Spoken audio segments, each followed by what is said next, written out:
world's greatest entrepreneurs. And so with that, ladies and gentlemen, please welcome the man himself, P.T. Barnum, in The Art of Money Getting.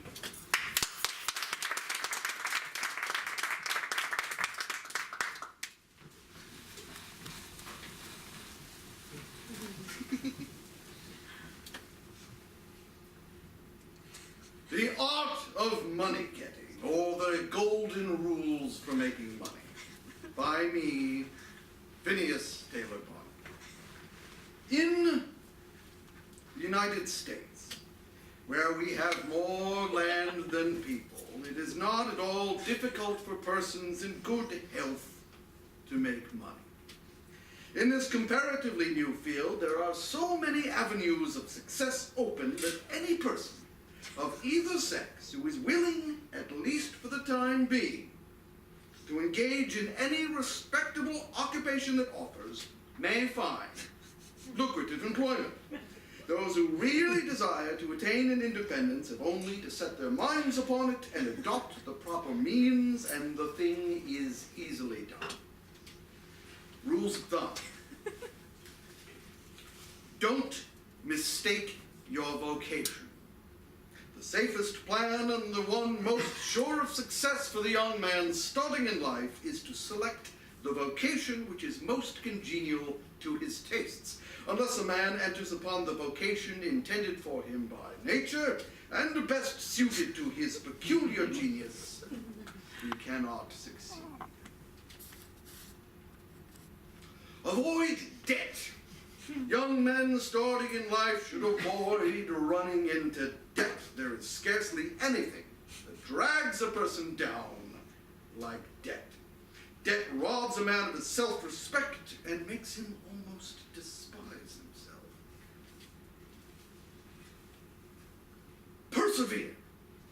When a man is in the right path, he must persevere. It is this go-aheadedness, this determination not to let the horrors or the blues take possession of you, so as to make you relax your energies in the struggle for independence, which you must cultivate. Whatever you do, do it with all your might. Ambition, energy, industry, perseverance are indispensable requisites for success in business. Depend upon your own personal exertions. There is no such thing in this world as luck. Use the best tools. Men in engaging employees should be careful to get the best.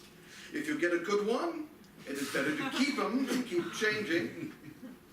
But if, as he gets more valuable, he demands an exorbitant increase in salary on the supposition that you can't do without him, let him go.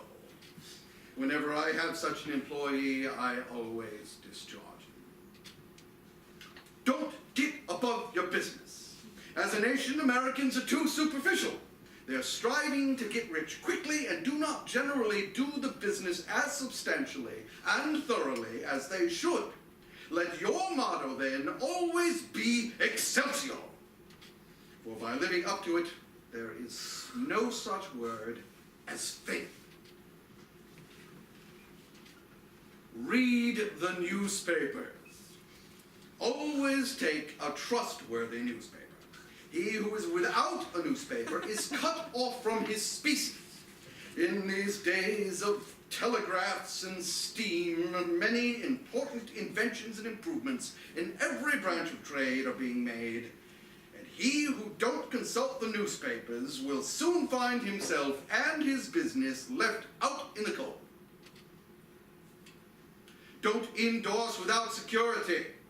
I hold that no man ought ever to endorse a note or become security for any man, be it his father or brother, to a greater extent than he can afford to lose and care nothing about without taking good security. Advertise your business.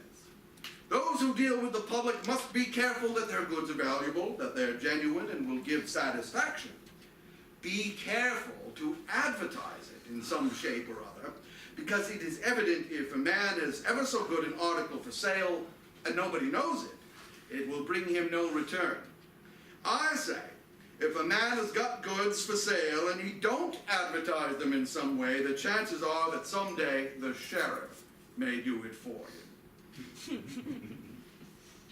Be polite and kind to your customers.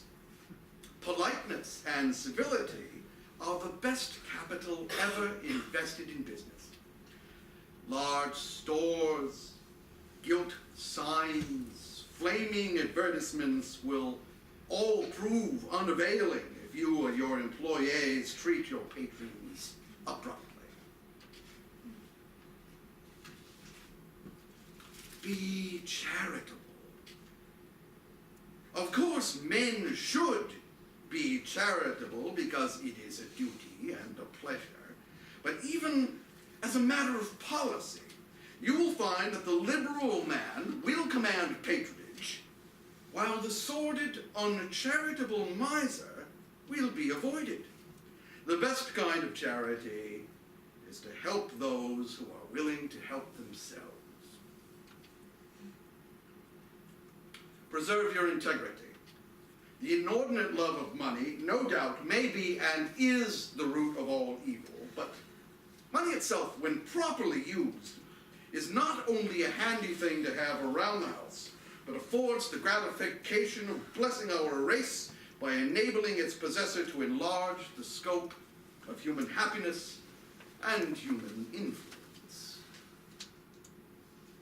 To all men and women, therefore, do I conscientiously say, make money honestly and not otherwise, for Shakespeare hath well and truly said, he that wants money, means, content, is without three very good friends.